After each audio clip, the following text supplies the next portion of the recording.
ठरलं तर मागच्या आजच्या भागात आपण पाहणार आहोत. अर्जुन सायलीला सांगत असतो, माझं डॉक्टरांशी बोलणं झालं आहे, आपल्याकडे DNA रिपोर्ट येतीलच. तेव्हा सायली पण सांगते, हो, फक्त DNA रिपोर्ट येण्याची वाट बघते. अख्ख्या जगाला ओरडून सांगेल, मी रविराज काका आणि प्रतिमा आत्यांची मुलगी आहे. त्याच वेळेला दरवाजाजवळ प्रतिमा आत्या आलेले असतात. काय चाललं आहे तुमचं?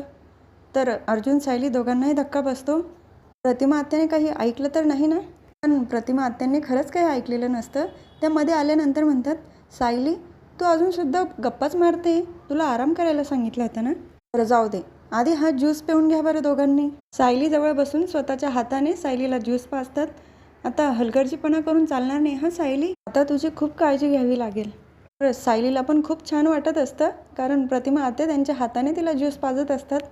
तेव्हा सायली सांगते, प्रतिमा आत्या मी तर माझी काळजी घेईलच, पण तुम्हीसुद्धा तुमची काळजी घ्या. प्रतिमा आत्या सांगतात, अगं माझं जाऊ दे, पण तुझी काळजी आता जास्त महत्त्वाची आहे. कधी कधी मला वाटतं की आपल्यामध्ये नक्कीच मागच्या जन्मी मायलेकीचं नातं असेल, कारण बघ ना सगळ्या गोष्टी आपल्या सेम आहेत. तेव्हा सायली पण मनातच विचार करते, प्रतिमा आत्या तुम्ही मागच्या जन्मीचा विचार करताय, पण या जन्मातच आपण मायलेकी आहोत आणि हे लवकरच तुम्हाला पण कळेल. प्रतिमा आत्या खूप मायेनं सायलीच्या डोक्यावरून हात फिरवतात आणि जवळ घेतात. तर सायली पण खूप खुश असते. तर दुसरीकडे महिपत बाबांच्या सभेमध्ये ती मुलगी आलेली असते. तिने बॅग भरून पैसेसुद्धा आणलेले असतात आणि महिपत शिकऱ्यांसमोर ठेवते. बाबा माझ्याकडनं ही छोटीशी भेट तुम्ही कबूल करा. तेव्हा महिपत शिकरे म्हणतात, पोरी याची काहीच गरज नाही आहे, मला पैसे वगैरे काहीच नको. तेव्हा ती मुलगी सांगते, नाही बाबा असं म्हणू नका, कारण तुमच्या आश्रमासाठी माझ्याकडनं थोडंसं योगदान तर झालं पाहिजे. तेव्हा प्लीज तुम्ही माझ्याकडनं हे स्वीकार करा. सचिन तर पैशाची बॅग बघून खूप खुश असतो. मला वाटलं होतं की हे सगळं काहीतरी चुकीचं घडतं आहे, पण याचा फायदाच होतो आहे. चांगलंच आहे ना, पैसे घेतले तर त्यामध्ये माझा पण फायदा आहे असं मनातच म्हणत असतो. आणि महिपत शिकरे पण ते पैसे स्वीकारतात. त्यानंतर ती मुलगी तिथून निघून जाते. तर दुसरीकडे अस्मिता इंटरव्ह्यू देऊन बाहेर येते आणि चैतन्य बाळाला सांभाळत असतो. काय झालं अस्मिताई, जॉब मिळाला तुला? इंटरव्ह्यू चांगला तर झाला ना, पण तू एवढी नाराज का दिसते? पॅकेज कमी आहे का? तेव्हा अस्मिता म्हणते, नाही रे, पण त्यांनी एक अट ठेवली आहे, मला नाईट शिफ्ट करावी लागेल आणि हे कसं शक्य आहे? स्मिथची जबाबदारी पण आहे ना माझ्यावर, पण मी आता घरी काय सांगणार? नाईट शिफ्ट म्हटल्यानंतर तर नाहीच म्हणतील ना. तेव्हा चैतन्य सांगतो, तू टेन्शन घेऊ नको, मी बोलतो हवं तर घरी. त्याच वेळेला सचिनचा कॉल आलेला असतो आणि फोन चैतन्याच्या हातात असतो. सचिनचा फोन? अस्मिता म्हणते, याआधी पण येऊन गेला आहे, मी कॉल रिसीव्ह करत नाही तरीसुद्धा परत परत करतो आहे. चैतन्य सांगतो, अगं मग तू ब्लॅकलिस्टला टाक ना त्याचा नंबर. अस्मिता ब्लॅकलिस्टला टाकणार त्याच वेळेला कल्पना काकूंचा फोन आलेला असतो. अरे मम्माचा कॉल उचलावं तर लागेलच, पण कल्पना काकू खूप चिडलेल्या असतात. अस्मिता काय चाललं आहे तुझं नेमकं? किती ऊन आहे आणि गोलूला घेऊन तू बाहेर का गेली, त्याला त्रास होतो ना. तेव्हा अस्मिता सांगते, अगं मम्मा मी मॉलमध्ये कुठलं ऊन, माझं लक्ष आहे त्याच्याकडे, तू टेन्शन घेऊ नको, मी येते लगेच. अरे चैतन्य, मम्मा खूप चिडली माझ्यावर. चैतन्य पण म्हणतो, अस्मिताई तू टेन्शन घेऊ नको, हवं तर मी येतो बोलायला आणि स्मिथला पण सांभाळेल हां मी रात्रीचं, पण याचे पैसे घेईल.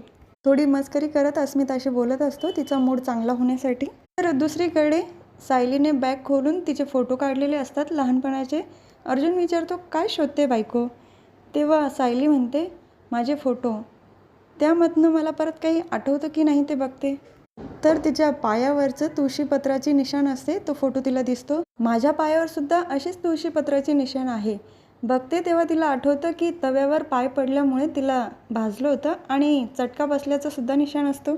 तिला आठवतं की हे नक्की प्रियाने मुद्दाम केलं असेल, कदाचित तिला माहिती असेल मीच तन्वी आहे की काय. पण आपण आता लवकरात लवकर DNA टेस्ट केली पाहिजे. मला असं झालं आहे, कधी एकदा रिपोर्ट येतात.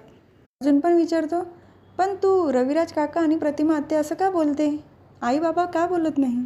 तर सायली सांगते, नाही, DNA रिपोर्ट येईपर्यंत मला सध्या रविराज काका आणि प्रतिमा आत्या असंच बोलू द्या. तेव्हा अर्जुनला पण सायलीचं म्हणणं पडतं. तुझा जो पण निर्णय असेल ना बायको, मी तुझ्यासोबत आहे, हातावर हात ठेवून म्हणतो.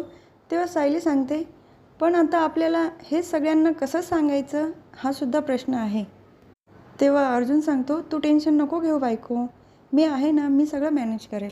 पुढेच सायलीला प्रतिमा आत्या आवाज देतात आणि या तिघींमध्ये बोलणं चालू असतं. आपण आता सायलीची चोरोटी भरायला हवी. कल्पना काकूही सांगतात, चालेल ना, चोरोटी भरण्याचा कार्यक्रम आमच्या घरीच करूया. तेवढ्यात तिथे अर्जुन सायली दोघं पण येतात. सायली विचारते, काय झालं, काही बोलणं चालू आहे का? तेव्हा कल्पना काकू सांगतात, अगं हो सायली, आम्ही तुझी चोरोटी भरण्याचा कार्यक्रम करणार आहोत आणि तो आपल्या घरीच करूया. तेव्हा अर्जुन विचारतं, अच्छा, अस्मिताईच्या चोरोटीचा कार्यक्रम केला होता तसाच का? तेव्हा सुमन काकूही सांगतात, हो अगदी तसाच.